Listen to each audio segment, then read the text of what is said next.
What are you doing?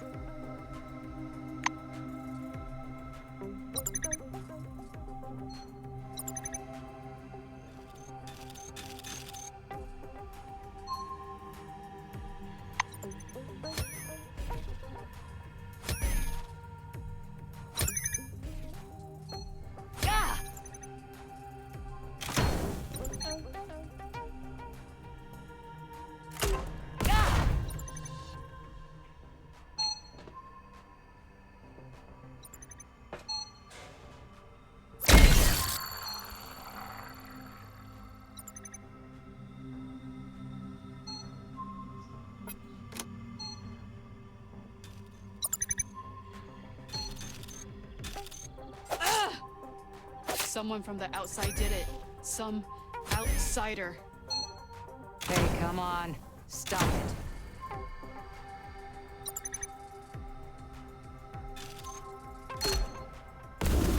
Come here, you dog shit.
Maelstrom is getting nearer. The increasing vibration and tense crackling of your Kairos Geiger counter attest to it. A strange rattling sounds from the restroom. The noise gradually increases in volume until it explodes into a cacophony. One of the fops waves to you, wafting a horrific fecal smell in your direction.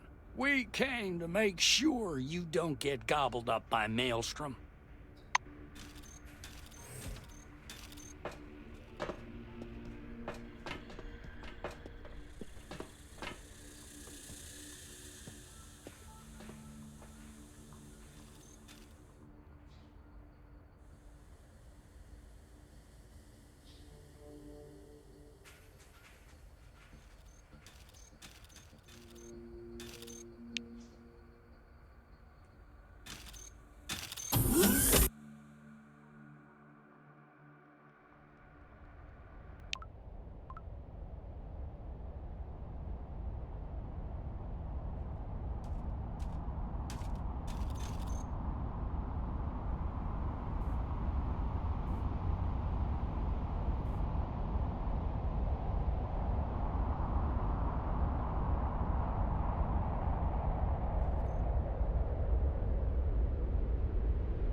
The crackling of your Kairos suddenly breaks through Maelstrom's howling.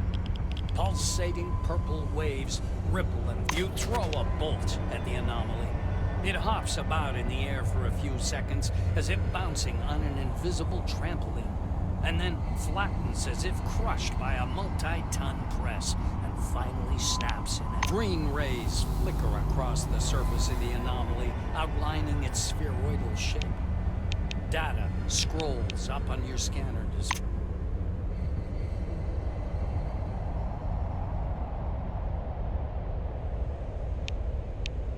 You circle around the anomaly. It's an irregularly shaped bubble around a dense swirl. Crumbled concrete and glass fragments crackle underfoot. After a single step, you find yourself uncomfortably. The anomaly suddenly seems to stretch towards you, as if sensing your presence. You walk decisively into the tensely vibrating bubble, and nothing happens. You take a cautious step forward, but for some reason the anomaly doesn't harm you. Perhaps you find yourself in the same white fog that enshrouded you while in stasis. Familiar figures appear from the suddenly misty air. Leaders stand around you on every side. Zemeckis smiles slyly with a soft, "Oh." Melville lands next to you. She looks around in bewilderment and suddenly explodes. The anomaly surrounding the landing pad begins to change. The vibration around its perimeter grows more rapid and chaotic. You look back at the ruins of the landing pad once more. A purple glow seems to have frozen in the air. Somewhere.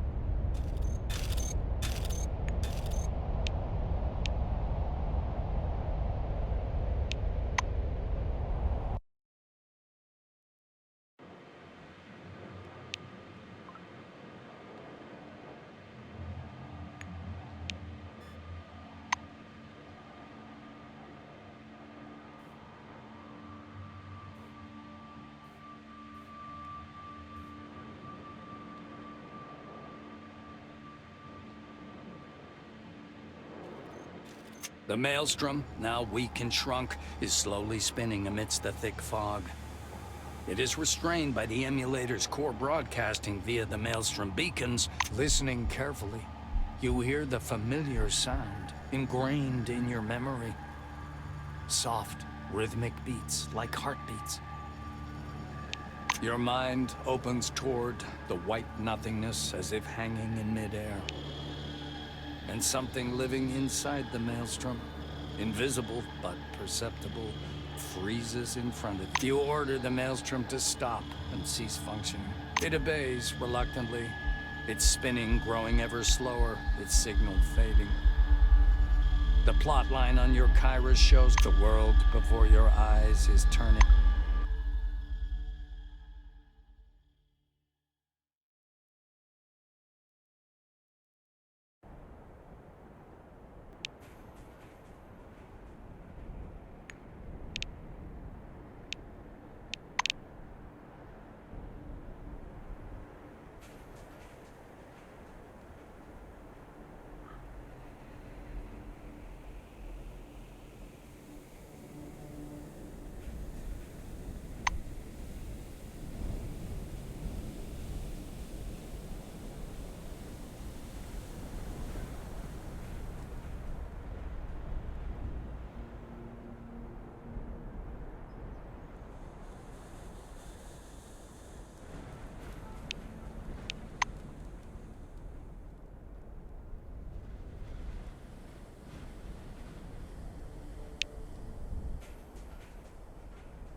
Yellow dust is still hovering in the warm air, not yet settled down completely. Russo is standing near her tent, looking both peaceful, and Henrietta shakes her sleeve of the desert dust, laughing. Oh, I don't know. Buy another dozen pairs of colored socks. Learn how to play pool. Maybe start drinking out of sheer...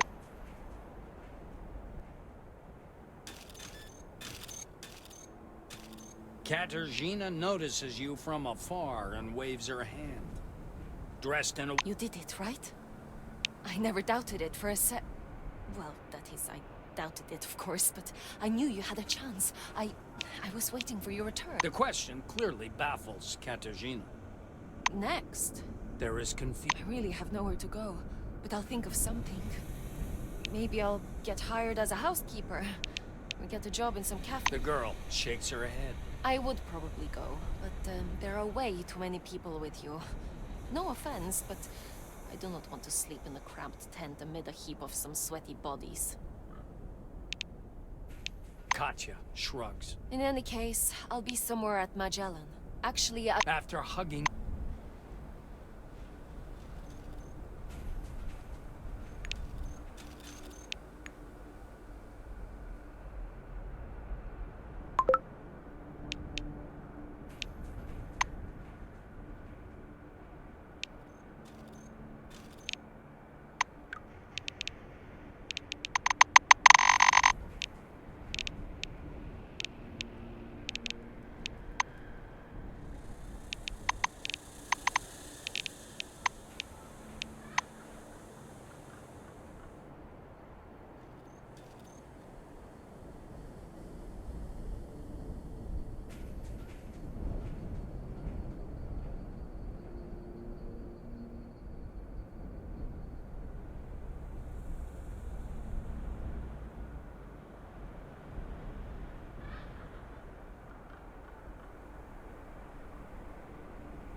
Another milestone in the history of mankind has come to an end.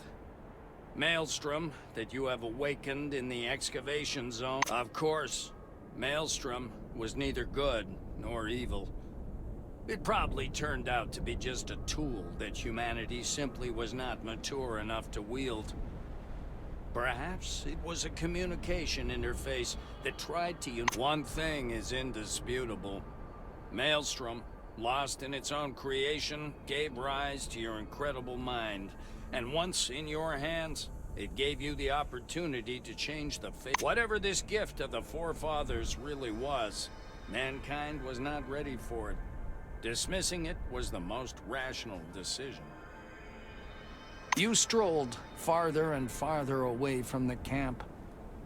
The Maelstrom was gone, and the sky above your head was clear for the first time in several years. Nakamura's death was the start of a new chapter in the city's history.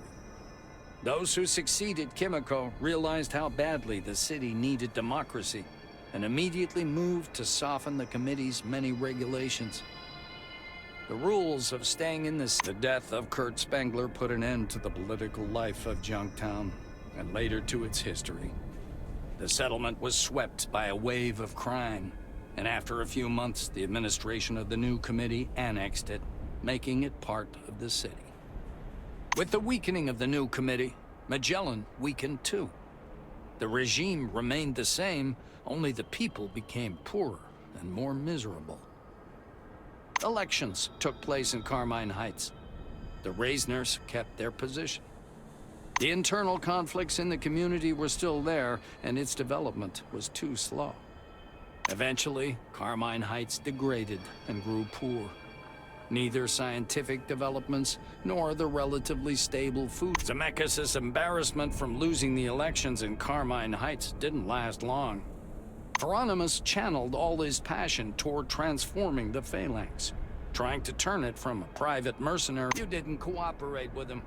After all, helping the Phalanx wasn't the only option to get heavy trucks.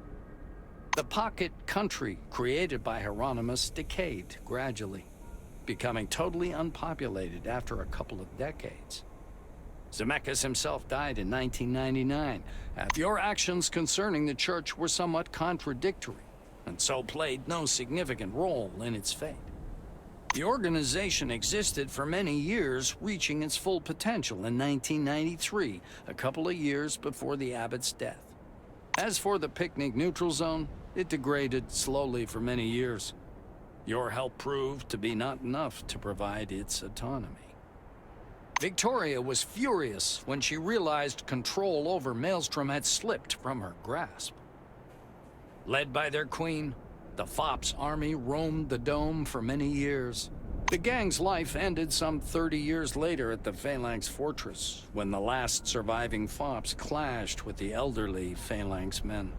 The fight was desperate. As for Victoria, she survived and wandered in the desert for a long time, until one day, weakened and completely insane, she was picked up by some bandits.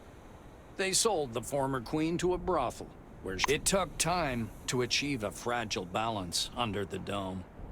Though mankind got what it wished, the euphoria of defeating the Maelstrom soon faded. Though it became obvious much later, after many years, by that time, the desert had covered your traces. Though